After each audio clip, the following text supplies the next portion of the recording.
ഇനി നമുക്ക് എണ്ണൽ സംഖ്യകളെക്കുറിച്ച് അതിസംഖ്യകളെക്കുറിച്ച് കൂടുതലായിട്ട് പഠിക്കാം. എണ്ണൽ സംഖ്യയുമായി ബന്ധപ്പെട്ട ഒരു പ്രീവിയസ് ക്വസ്റ്റ്യൻ ആണ് ബോർഡിലുള്ളത്. ഈ ചോദ്യത്തിൽ നിന്ന് നമുക്ക് തുടങ്ങാം. ചോദ്യം ഇങ്ങനെയായിരുന്നു: A B C D E F G എന്നിവ തുടർച്ചയായ 7 എണ്ണൽ സംഖ്യകളാണ്. B plus F is equal to 102 ആയാൽ A plus B plus C plus D plus E plus F plus G എത്ര? നമുക്ക് കാണേണ്ടത് A plus B plus C plus D plus E plus F plus G എത്ര? ഇത് X വെച്ച് ചെയ്യാൻ പറ്റും. എന്നാൽ മറ്റൊരു മെത്തേഡ് ആണ് നമ്മളിവിടെ അവലംബിക്കുന്നത്. അതായത് ഉദാഹരണത്തിന് 1, 2, 3, 4, 5 എന്നീ സംഖ്യകൾ എടുക്കുന്നു. ഇവിടെ ഒരു പ്രത്യേകത നിങ്ങൾക്ക് കാണാൻ കഴിയും. അതായത് ആദ്യത്തെ സംഖ്യയും അവസാനത്തെ സംഖ്യയും കൂട്ടി നോക്കിക്കഴിഞ്ഞാൽ 6 കിട്ടും. അതേ തുക തന്നെയായിരിക്കും അതിന് തൊട്ടു മുമ്പുള്ള സംഖ്യകളുടെ തുകയും 4ഉം 2ഉം കൂട്ടിയാൽ 6 ആയിരിക്കും. മിഡിൽ നമ്പർ വരുന്നത് ഈ സംഖ്യയുടെ പകുതി ആയിരിക്കും നമുക്ക് കിട്ടുന്നത്. ഒരിക്കൽ കൂടി പറയുന്നു: 1, 2, 3, 4, 5, 6, 7 ഇങ്ങനെ തുടർച്ചയായ എണ്ണൽ സംഖ്യകൾ കൂട്ടുമ്പോൾ അതിൻ്റെ പ്രത്യേകത ആദ്യത്തെയും അവസാനത്തെയും സംഖ്യകൾ കൂട്ടിയാൽ 7 1 കൂട്ടിയാൽ 8. ആ സംഖ്യ തന്നെയായിരിക്കും തൊട്ടടുത്തുള്ള അവസാനത്തെ നമ്പേഴ്സ് 6ഉം 2ഉം കൂട്ടിയാൽ 8 കിട്ടുന്നത്. അതേ തുക തന്നെയായിരിക്കും തൊട്ടു മുമ്പുള്ള ഈ 3, 5 കൂട്ടിക്കഴിഞ്ഞാൽ 8.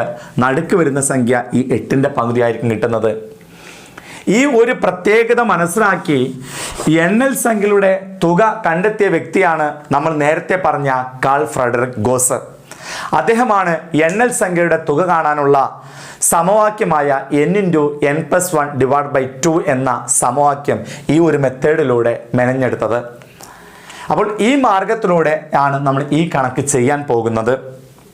അതായത് നമുക്ക് ചോദ്യത്തിൽ പറഞ്ഞിട്ടുണ്ട് ബിയും എഫും കൂട്ടിയാൽ 102 എന്ന് തന്നിട്ടുണ്ട്.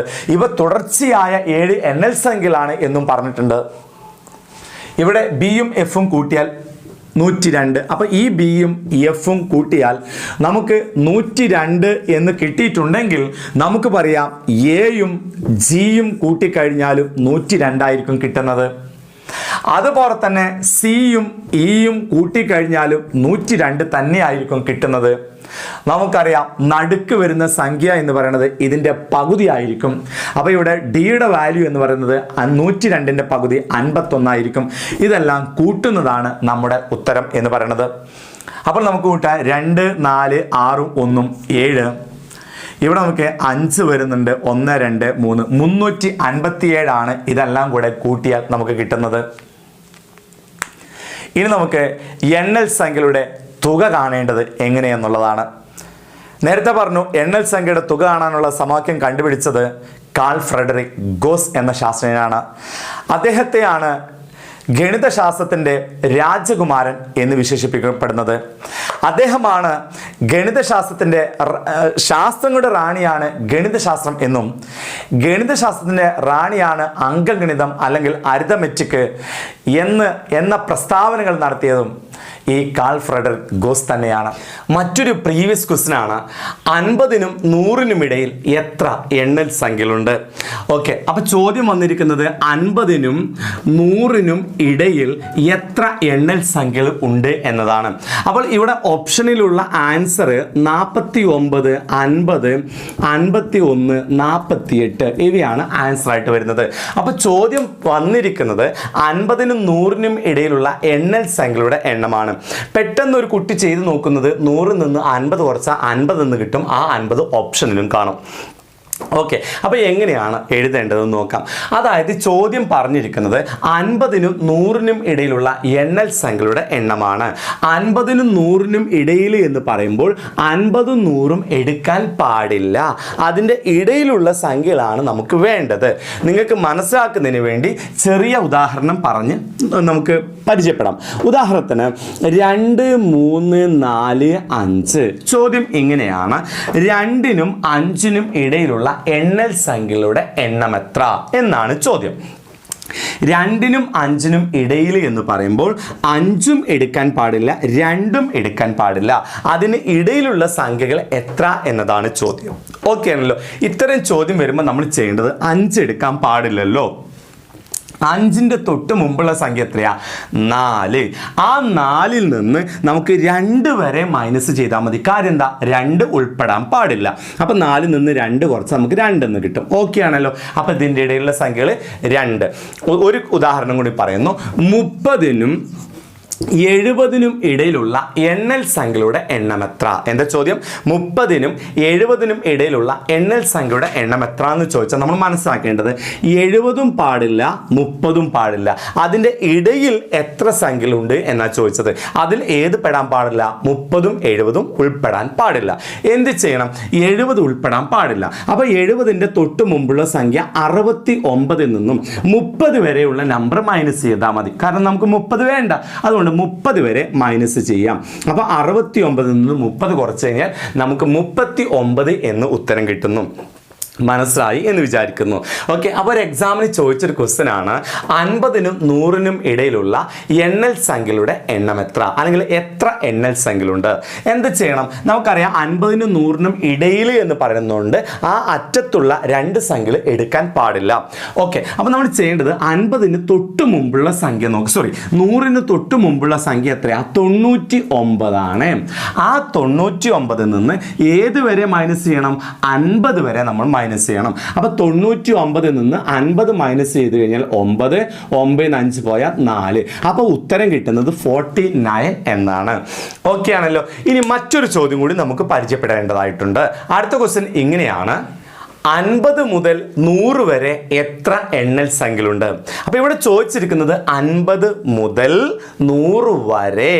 അങ്ങനെയാണ് വരുന്നതെങ്കിൽ 50 മുതൽ എന്ന് പറയുമ്പോൾ 50 നമുക്ക് വേണം, അത് എടുക്കണം. 100 വരെ എന്ന് പറയുമ്പോൾ 100ഉം എടുക്കണം. ഓക്കെ. അപ്പോൾ 50 മുതൽ 100 വരെ എന്ന് പറഞ്ഞാൽ അതിൻ്റെ അർത്ഥം 50ഉം വേണം, 100ഉം വേണം, അതിൻ്റെ ഇടയിലുള്ള സംഖ്യകളും വേണമെന്നാണ്.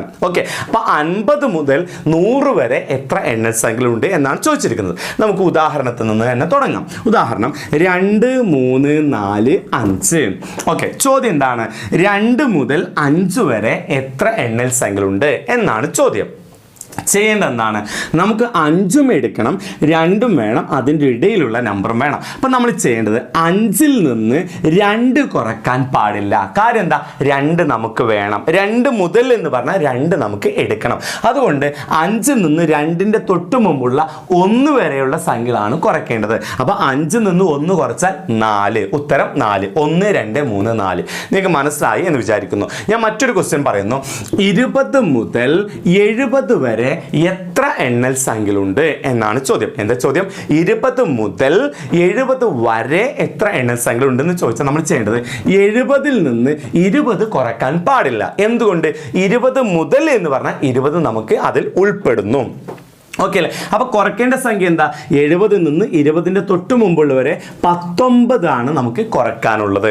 ഓക്കെ. അപ്പോൾ ഇവിടെ 0ൽ നിന്ന് 9 കുറയ്ക്കാൻ പറ്റില്ല. അതുകൊണ്ട് 7ൽ നിന്ന് 1 ഇങ്ങോട്ട് കടയെടുത്താൽ ഇവിടെ 10 എന്നും ഈ 7നെ പിന്നീട് 6 എന്നും വായിക്കുന്നു. അപ്പോൾ 10ൽ നിന്ന് 9 പോയാൽ 1, 6ൽ നിന്ന് 1 പോയാൽ 5. ഉത്തരം 51. നിങ്ങൾക്ക് കാര്യങ്ങൾ മനസ്സിലായല്ലോ. അങ്ങനെയാണെങ്കിൽ ഈ ചോദ്യത്തിൻ്റെ ഉത്തരം നമുക്ക് ചെയ്തു നോക്കാം. എന്താ ക്വസ്റ്റ്യൻ? എന്താണ്? 50 മുതൽ 100 വരെ എത്ര എണ്ണൽ സംഖ്യകളുണ്ട് എന്നാണ് ചോദിച്ചിരിക്കുന്നത്. അങ്ങനെ ചോദിച്ചാൽ 50ഉം നമുക്ക് വേണം, 100ഉം വേണം, അതിൻ്റെ ഇടയിലുള്ള സംഖ്യകളും നമുക്ക് ആവശ്യമാണ് അല്ലേ? അപ്പോൾ നമ്മൾ ചെയ്യേണ്ടത് എന്താണ്? 100ൽ നിന്ന് കുറയ്ക്കണം. 100ൽ നിന്ന് എന്താണ് കുറയ്ക്കേണ്ടത്? 50 കുറയ്ക്കാൻ പാടുണ്ടോ? ഇല്ല. കാരണം എന്താ? 50 മുതൽ എന്ന് പറഞ്ഞുകൊണ്ട് 50 നമുക്ക് ആവശ്യമാണ്.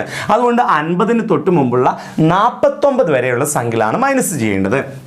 അപ്പോൾ 100ൽ നിന്ന് 49 കുറയ്ക്കണം. 0ൽ നിന്ന് 9 കുറയ്ക്കാൻ പറ്റില്ല. അതുകൊണ്ട് 10ൽ നിന്ന് 1 ഇങ്ങോട്ട് കടമെടുത്താൽ ഇത് 10 എന്നും ഈ 10 പിന്നീട് 9 എന്നും വായിക്കുന്നു. 10ൽ നിന്ന് 9 പോയാൽ 1, ഇവിടെ 9ൽ നിന്ന് 4 പോയി കഴിഞ്ഞാൽ 5. ആൻസർ 51 എന്ന് കിട്ടുന്നു. ഓക്കെ ആണല്ലോ. അപ്പോൾ വളരെ സിമ്പിൾ ആണെങ്കിൽ പോലും നമുക്ക് തെറ്റിക്കാൻ സാധ്യത കൂടുതലുള്ള ഇത്തരം ചോദ്യങ്ങൾ കൂടി നിങ്ങൾ കാര്യങ്ങൾ മനസ്സിലാക്കി പഠിച്ചു പോകണം. ഓക്കെ.